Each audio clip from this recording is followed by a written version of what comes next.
Hi, this is Ron from POCculture.com. Great to speak with all three of you, and let me say congratulations on this mind-blowingly inspiring journey that you're on. Thank you very much. Thank you. I'm super excited to chat with you. Ziki, I have to start with the BBC interview that changed your life, basically. When Hamid calls out Disney, what's the first thing that you're thinking? What's running through your mind?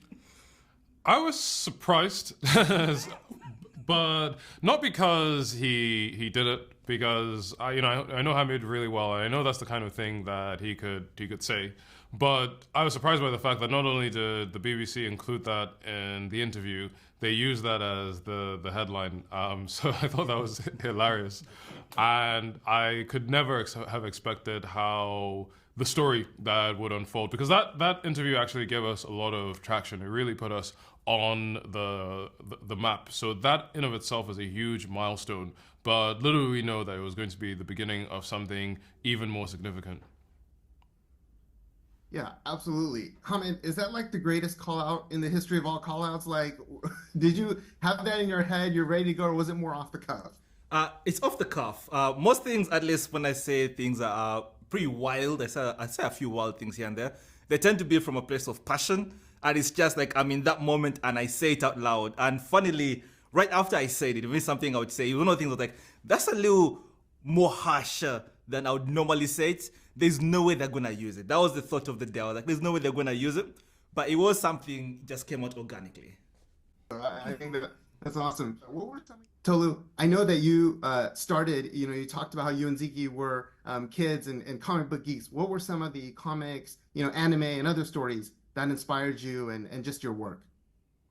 Okay, so some of my favorite stories and fiction while growing up, the Animorphs series by K.A. Applegate.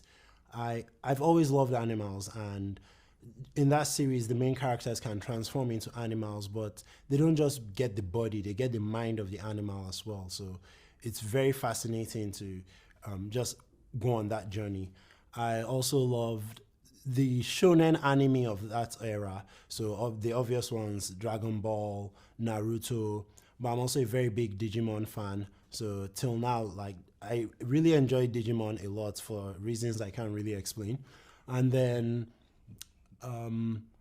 I read a lot of novels that contain analogies, like Black Beauty or Gulliver's Travels. On the surface, it looks like just a children's fairy tale, but if you read it, you see a lot of social analogies.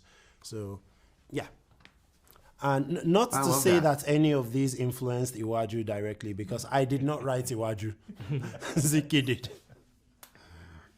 No, I get it, but it's helpful to understand just like your background. But Ziki, to that point, like, I know for Iwaju, this story you said was based on an actual event your friend experienced. And could you share a little bit about your creative process of starting with that event and then just how you built this story around it? My creative process is very organic. What I do is I take all of the different pieces of the story that I want to tell, and as they start to interact with each other, the story is born.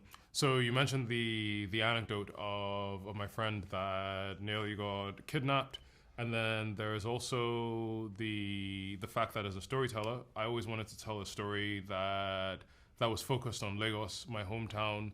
And the other thing I found fascinating about Lagos was the mainland island divide, whereby you have the wealthy living on the island and the middle class and poorer people living on the mainland. So a real place where the geography supports the societal divide, I thought was fascinating, because it's the kind of thing a science fiction author might come up with, but we have it and it's a real thing. So by the time I start throwing all of these things, it's almost like a machine. You just throw all of these things, the themes, the setting, some of the more personal anecdotes I have, and they somehow just like morph into the story, and it almost kind of writes itself after that point.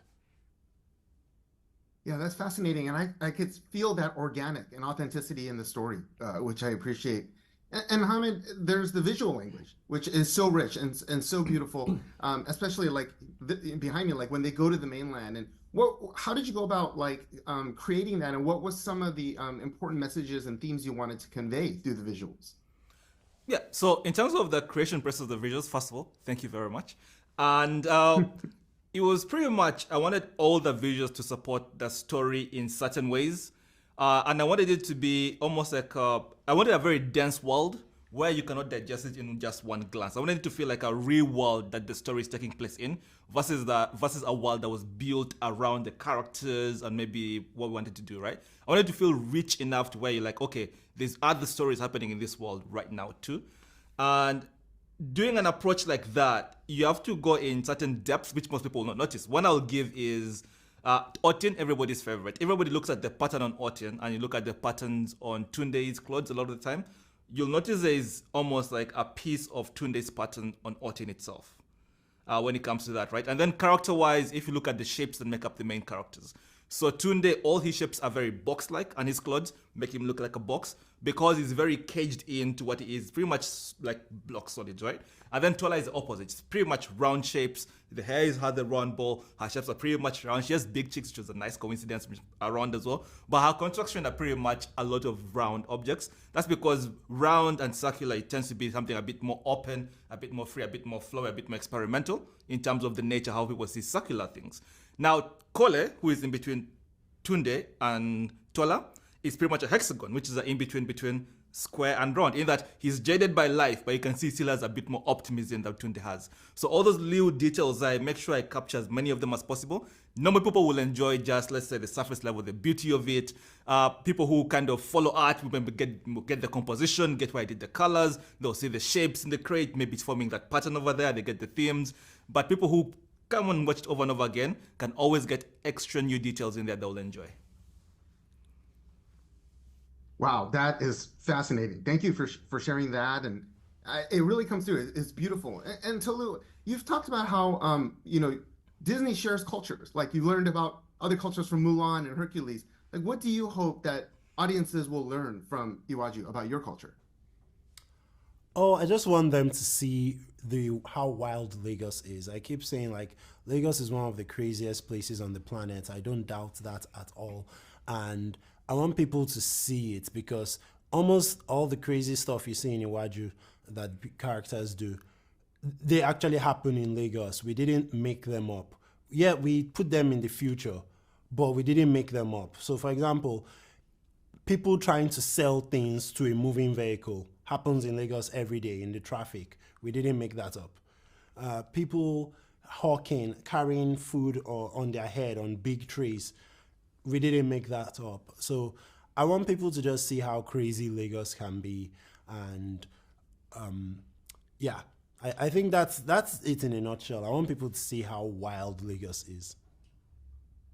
And Ziki, final question for you. What's the overall message that you wanted to communicate to all audiences around the world with this story? Understanding.